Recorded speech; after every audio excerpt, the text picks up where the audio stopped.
Hola a todos, bienvenidos a nuestro reportaje en donde encontrarán diversos temas que esperamos que sean de su agrado, elaborado por Dana Chayelma Salva Rodríguez, Cristian Alberto Cárdenas Julio, Stephanie Peña Jiménez, Lizeth Dayana Urrea Baldovino y quien les habla, Jaime Mariaga Forero. Como primer tema tenemos el conflicto intercultural en Valledupar, Cesar. Valledupar, la capital del Cesar, es una ciudad con una rica cultura y tradición. Sin embargo, en los últimos años ha surgido un conflicto intercultural que amenaza con erosionar la identidad de la ciudad. Hablamos con Juan Hernández, un músico vallenato que ha sido parte de la escena musical de la ciudad durante más de 20 años. También hablamos con María Rodríguez, una joven artista que representa una nueva generación de músicos en Valledupar. Las evidencias del conflicto. Según un estudio reciente, la cantidad de músicos vallenatos en Valledupar ha disminuido un 30% en los últimos 5 años. Muchos músicos vallenatos han tenido que dejar de tocar porque no hay suficiente apoyo para su arte. El conflicto intercultural en Valledupar se debe a una serie de factores, incluyendo la globalización y la influencia de otras culturas.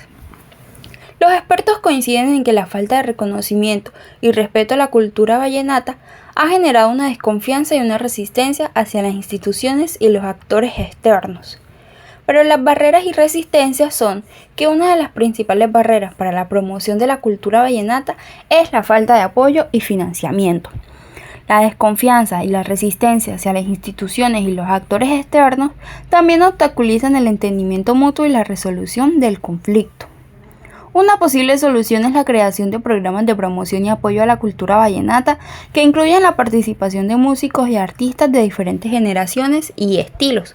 Los festivales vallenatos y eventos culturales también pueden ser una oportunidad para mostrar la riqueza cultural de la ciudad y promover la tolerancia y el respeto entre las diferentes culturas. El conflicto intercultural en Valledupar es un desafío que requiere la participación de todos los sectores de la sociedad, la preservación de la cultura vallenata y la promoción de la diversidad cultural. Pueden ser compatibles si se trabaja juntos para encontrar soluciones.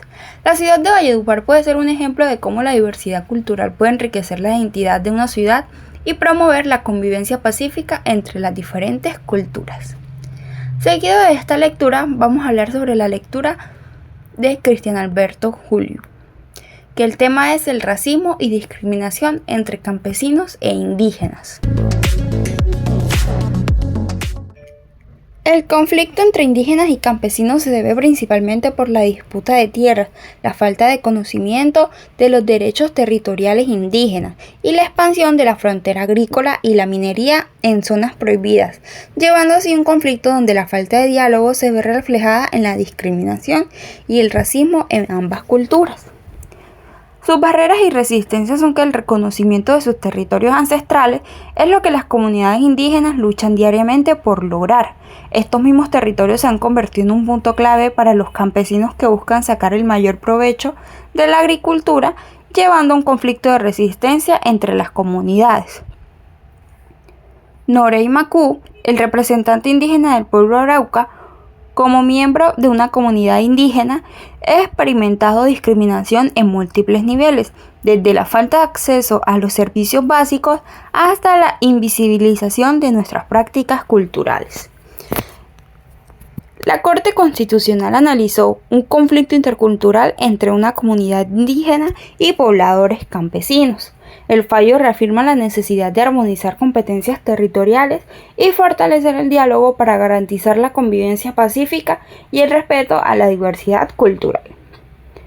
La propuesta de mejora es que se busque entre todas las dos comunidades fomentar el diálogo intercultural e implementar programas educativos que promuevan la biodiversidad cultural, también desarrollar proyectos comunitarios que involucren ambas partes, fomentando la colaboración y el trabajo junto, que a la vez busque promover el reconocimiento y la valoración de las contribuciones culturales, históricas y sociales de ambos grupos. Como tercer tema tenemos el de Stephanie Peña, que es el conflicto intercultural en el recuerdo indígena en Vera. En este reportaje se explorarán las voces de la comunidad y las evidencias del conflicto. Juan Pérez, líder de Embera, Destaca que la invasión de tierras por empresas extractivas lo que ha debilitado de su cultura. Andrés González, de una empresa minera, menciona que están implementando programas de responsabilidad social, aunque enfrentan dificultades para equilibrar intereses económicos con las necesidades comunitarias. La evidencia del conflicto es que durante los 5 años, el 30% del territorio en Vera ha sido concesionado a empresas mineras. Testimonios revelan la pérdida de acceso a ríos sagrados y tierras de cultivo, y la ONGs documentan violaciones a los derechos humanos. El conflicto tiene raíces en la colonización y la falta de reconocimiento de derechos. Las causas incluyen intereses económicos y la falta de diálogo. Las consecuencias son el desplazamiento forzado y la pérdida de identidad cultural. La propuesta de mejora se proponía que mesas de diálogo para que ambas partes expresen sus intereses y programas educativos para sensibilizar a las empresas sobre la cultura en Vera. Este conflicto refleja la complejidad de las relaciones entre comunidades indígenas y actores económicos. Con diálogo y educación, es posible avanzar hacia la reconciliación y un futuro sostenible. Gracias por acompañarnos en este recorrido por la realidad del pueblo en Vera. Como cuarto tema tenemos Arenal Sur del Bolívar, entre el oro, el miedo y el olvido, por nuestra compañera Lisette Urrea. El conflicto en Arenal del Sur es multifacético, involucrando disputas territoriales entre grupos armados ilegales por el control de rutas del narcotráfico y minería ilegal. La presencia de estos grupos ha generado violencia, desplazamientos forzados y violaciones de derechos humanos. La falta de presencia estatal efectiva y la ausencia de servicios básicos han exacerbado la situación, dejando a las comunidades vulnerables y sin protección adecuada.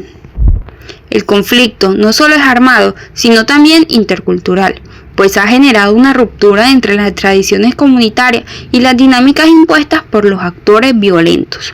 La imposición de códigos de conducta por parte de estos grupos restringe la autonomía de las comunidades, sus formas de gobernanza y su identidad cultural. En enero del 2024, enfrentamientos entre el ELN, disidencias de la FARC y el Clan del Golfo en la vereda La Dorada provocaron el desplazamiento de al menos 20 familias hacia el casco urbano de Arenal del Sur. Confinamientos y violencia. En febrero del 2025, combates entre el ELN y el Clan del Golfo en la vereda Mina Cielo y el corregimiento de Santo Domingo resultaron en desplazamientos masivos y confinamientos.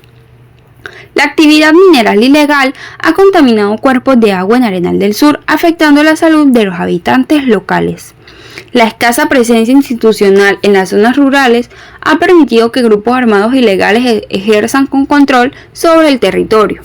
La población local muestra desconfianza hacia las autoridades debido a la falta de respuesta efectiva y protección frente a la violencia.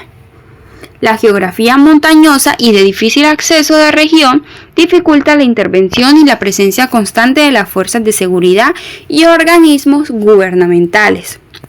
Las propuestas de mejora son: fortalecimiento de la presencia estatal, implementar estrategias para aumentar la presencia de instituciones gubernamentales en las zonas rurales, incluyendo fuerzas de seguridad, servicios de salud y educación. Programas de desarrollo integral. Desarrollar programas que promuevan el desarrollo económico y social de las comunidades, ofreciendo alternativas a las economías ilegales. Diálogo y reconciliación. Fomentar espacios de diálogo entre las comunidades, las autoridades y, cuando sea posible, los grupos armados para buscar las soluciones pacíficas y sostenibles al conflicto. Y por último, la protección de líderes sociales. Implementar medidas de protección para líderes comunitarios y defensores de derechos humanos que están en riesgo debido a su labor en la región. Como último tema de nuestros casos documentados, encontramos el papel de la mujer en la defensa de la tierra y la cultura en el Cesar, de quien les habla Jaimit Madariaga. Ha sido fundamental en la lucha por los derechos territoriales, especialmente en comunidades indígenas y afrodescendientes que se enfrentan a la expansión de proyectos agroindustriales, minería y otros intereses económicos que amenazan sus modos de vida tradicionales. María Rodríguez afirma que una líder afrodescendiente de la comunidad de la Jagua de Birico. Mientras los hombres en muchas ocasiones se enfocan en la defensa política y jurídica, las mujeres son las que mantienen las tradiciones culturales, organizan a las comunidades y lideran las propuestas pacíficas, a menudo arriesgando su seguridad.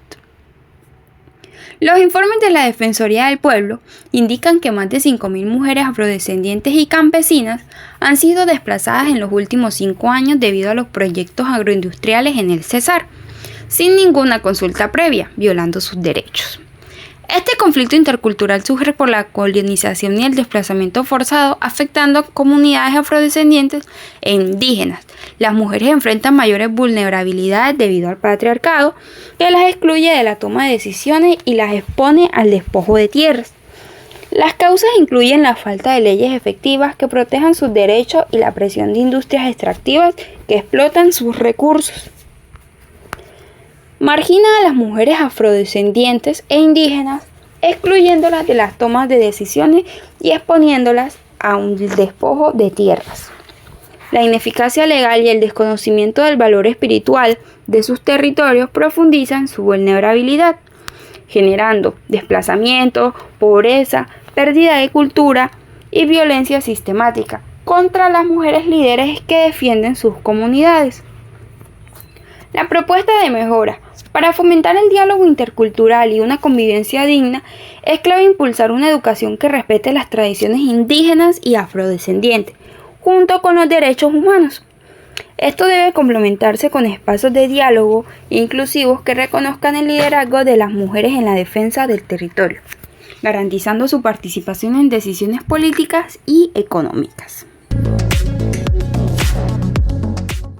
Para cerrar con nuestro reportaje tenemos una pregunta. ¿Cómo se manifiesta actualmente la comunicación intercultural en contextos de multi y pluriculturalidad? ¿Y qué transformaciones son necesarias para garantizar que se convierta en un eje que promueva la inclusión, la equidad y el entendimiento mutuo? Actualmente, la comunicación intercultural se manifiesta en la convivencia diaria entre personas de distintas culturas, pero aún así enfrentan barreras como estereotipos y falta de empatía, para que promueva la inclusión, equidad y entendimiento mutuo. Se requiere fomentar la educación intercultural, crear espacios de diálogo respetuosos y aplicar políticas que valoren la diversidad cultural. Eso sería todo en nuestro reportaje, esperamos que les haya gustado mucho y muchísimas gracias por escucharnos.